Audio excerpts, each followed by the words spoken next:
By the end of this video, you're going to know exactly why I switched to shorter cranks, even after 38 years of cycling.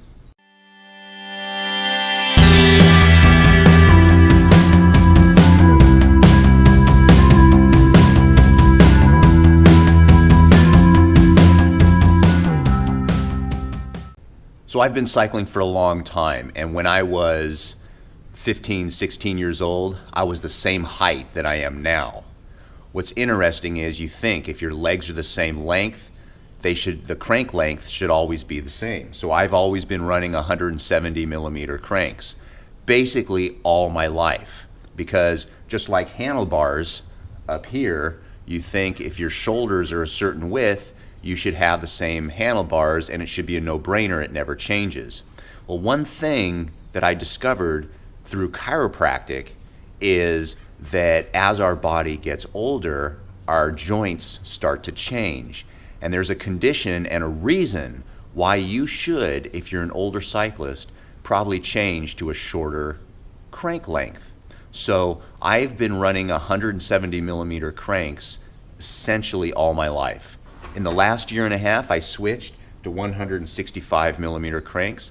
I can't believe the comfort, but there's a reason why. Our hip joints are a ball and socket joint, and as we age, we start to develop arthritis. This is considered normal. It's impossible to avoid osteoarthritis to some degree. Well, some people have deep hip sockets, and some people have shallow hip sockets. Now, the people that have deep hip sockets generally will have a hard time squatting down into a full, what's called Asian squat or young person squat.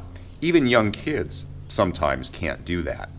Now, what happens is as we get older, we start to develop a pinching in the front of our groin when we bring our knees up to our chest.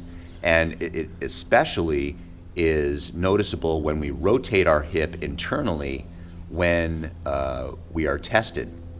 What happens is you start getting a pinching in the front of your hip, and your body's natural way to compensate for that is your hips start rocking on the saddle.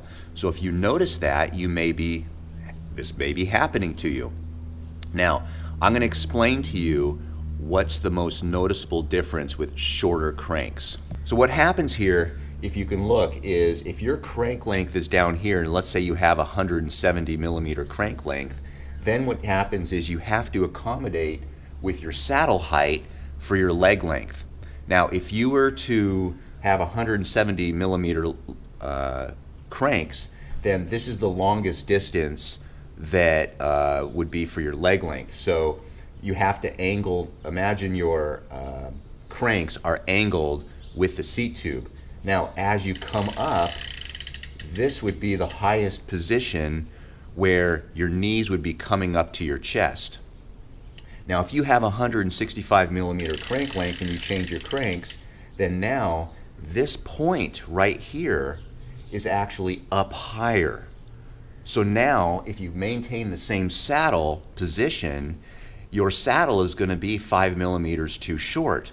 So what you're going to need to do is you're going to need to raise your saddle 5 millimeters.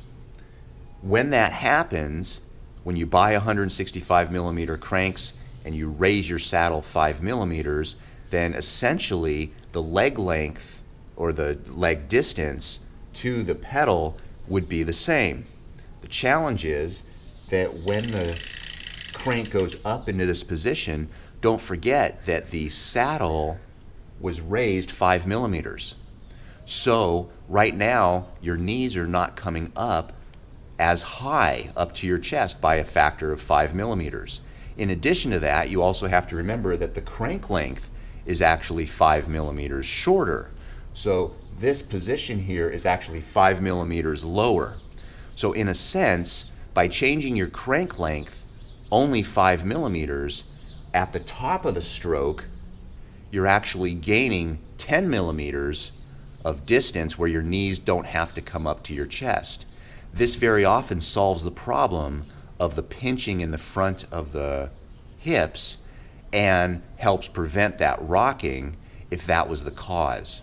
This is the reason why I changed my crank length. If you thought this video was interesting, give me a thumbs up, subscribe to my channel. If you have changed your crank length, let me know in the comment section. If you refuse to change your crank length, let me know why in the comment section. I'd be happy to read those comments.